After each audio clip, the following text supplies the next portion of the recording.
추석 전 3,600만 명 1차 접종 목표가 보다 안정적으로 달성될 수 있을 것으로 전망하고 있습니다.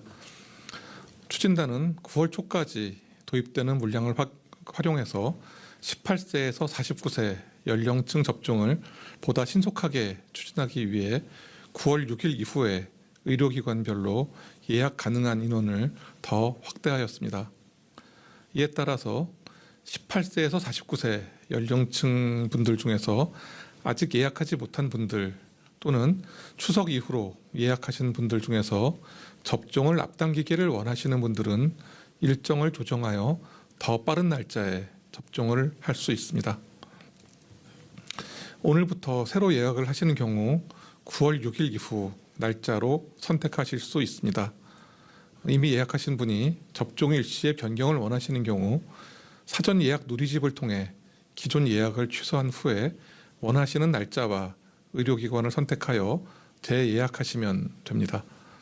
다만 그 백신 배송 일정 등을 감안하여 오늘부터 예약이 가능한 날짜는 9월 6일 이후이므로 그 이전 날짜로 예약하신 분들이 예약 변경을 위해 기존 예약을 취소할 경우에도 9월 6일 이후로만 재예약이 가능하다는 점 유의하여 주시기 바랍니다. 아직까지 예약하지 않으신 분들은 9월 18일까지 예약이 가능하니 가급적 빨리 예약을 완료하여 조기에 접종을 받으실 것을 당부드립니다. 다음으로 발달장애인 그리고 장애인 직업재활시설 이용자 등 이분들을 대상으로 한 예방접종 시행에 관해서 말씀드리겠습니다. 방역수칙 이행이 어려운 발달장애인 또 중증 진행 위험이 높은 심장, 간 등 장애인, 집단 생활로 감염 위험이 높은 집단 재활시설 이용자 등을 대상으로 예방접종이 시작됩니다. 접종은 예방접종센터 또는 위탁의료기관에서 8월 26일부터 mRNA 백신, 즉 화이자나 모더나 백신으로 시행이 됩니다. 발달장애인 등의 원활한 접종을 위해서 미예약자는 추가로 8월 28일 18시까지 누리집, 콜센터 그리고 보건소 현장 예약을 통해서 사전 예약이 가능합니다. 아울러 접종 대상자의 장애의 종류와 정도에 따라서 장애인 활동 지원 서비스, 장애인 이동 지원센터, 지자체 자원봉사자 등을 통해서 지자체별로 이동 편의 서비스를 지원할 예정입니다. 다음은 백신 도입 현황과 계획입니다. 8월 25일 수요일에 개별 계약된 화이자 백신 159만 9천 회분이 인천공항에 도착 예정입니다.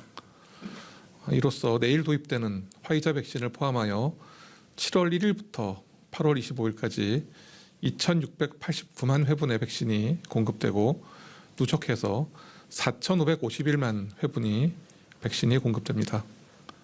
안정적인 백신 공급을 위해서 지속적으로 제약사와 긴밀히 협의해 나갈 예정이며 구체적인 공급 일정은 제약사와 협의되는 대로 신속하게 안내드릴 계획입니다. 다음으로는 음식점 그리고 카페 관련 주요 집단 발생 사례에 대해서 말씀드리겠습니다. 최근 다양한 연령대가 이용하는 다중이용시설에서의 집단 사례 발생이 좀 빈번해짐에 따라서 해당 시설과 이용자분들에 대해서 좀 다시 한번 주의를 당부드리고자 합니다. 지난 7월 이후에 음식점과 카페 관련하여 발생한 집단 감염 사례는 총 38건 930명으로 건당 24명의 확진자가 발생하였습니다. 음식점, 카페 등 이런 시설에서 적절한 마스크 착용이 곤란한 경우에는 위험이 있습니다. 유증상자가 있으신 경우에는 이런 시설을 자제하셔야 되고 혼잡한 시간을 피하시고 또 식사 시간을 제외한 음식점 내에서의 상시 마스크 착용과 거리두기 준수를 당부드립니다. 또한 이용 시간도 가급적 짧게 해주시기를 당부드립니다. 또한 시설 관계자는 방문자 증상 체크와 방명록 관리, 주기적 환기, 또 종사자가 아프면 검사를 받으시고 집에서 쉬기와 같은 감염 예방에 주의를 기울여 주실 것을 당부드립니다. 다음은 그 변이 바이러스 발생 현황에 대해서 말씀드리겠습니다. 최근 일주일간 변이 바이러스 분석률은 26.7%입니다. 최근 일주 국내 감염 사례의 그 주요 변이 바이러스 검출률은 90.4%로 전주 대비해서 3.5% 증가하였고, 델타형 변이의 검출률은 89.6%로서 전주 대비 4.3% 증가하였습니다. 추가 확인된 변이 바이러스는 3,062건이며 이 중 162건은 해외 유입 사례, 2,899건은 국내 감염 사례였습니다. 질병관리청은 그 델타 변이 바이러스가 발생 초기에 얼마나 바이러스 배출이 증가할 수 있는지를 분석하였고, 그 결과를 설명드리겠습니다. 오늘 설명은 그 바이러스 분석을 직접 담당한 담당 팀장이 하도록 하겠습니다. 네, 김은진 검사 분석 팀장이 설명 이어가서 하겠습니다. 네, 검사 분석 팀장 말씀드리겠습니다. 델타 변이는 까다롭고 변화가 심한 바이러스입니다. 특히 감염 초기에 대규모의 바이러스 배출이 있어서 감염력이 높습니다. 그간 외국에서도 PCR 검사값을 이용하여 발병 이후 바이러스 배출량 증가를 간접 추정한 바 있으나, 이번 분석은 우리나라 발생 환자를 대상으로 해서 PCR 검사를 통한 추정이 아닌 바이러스 양을 정밀하게 측정한 결과이며, 발병 이후 일별 증감까지 분석하였다는 것에 그 의미가 있습니다. 이번 분석은 델타 변이 1,848건과 그간 3차까지 유행했던 델타 변이 외 바이러스 22,106건을 비교한 것입니다. 그간 코로나 바이러스는 여러 번 변화를 거쳐왔습니다. 질병청 분석 결과 작년 1차 유행 당시 바이러스에 비해 2차 및 3차 유행 시의 바이러스는 발병 초기 바이러스 배출량이 최대 10배 이상 높아졌습니다.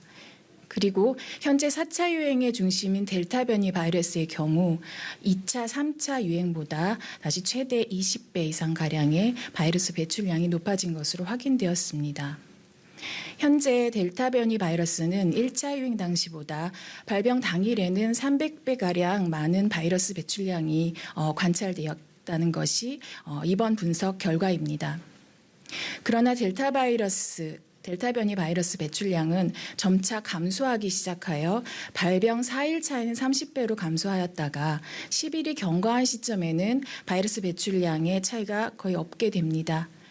높은 바이러스 배출량으로 인해서 델타 변이는 세계적인 유행을 보다 빈번하게 일으키고 있다고 보여집니다. 또한 발병 초기 관리가 매우 중요하며 증상이 발생할 경우 즉시 검사를 받으셔야 함을 의미합니다. 질병관리청에서는 이번 연구 결과를 국내외 연구진들과 공유할 예정입니다. 이상입니다. 네. 다음으로 코로나19 국외 발생 동향에 대해서 말씀드리겠습니다. 우리나라의 주간 발생률 그리고 주간 사망률, 누적 치명률은 주요 국가에 비해서 낮은 상황으로 유지되고 있습니다. WHO 기준 우리나라는 100만 명당 주간 확진자가 244명, 미국은 2,979명, 영국은 3,132명, 그리고 백신 접종률이 높은 나라의 예죠. 이스라엘은 5,578명 정도의 수준입니다. 100만 명당 주간 사망자의 경우에도 우리나라는 0.6명, 그리고 미국은 12명, 영국은 9명, 이스라엘은 12명의 수준입니다. 특히 미국, 영국, 프랑스, 이스라엘과 같이 백신 접종률이 높은 국가에서도 최근 증가세를 보이고 있지만 우리나라에서는 아직은 여전히 낮은 수준을 유지하고 있습니다.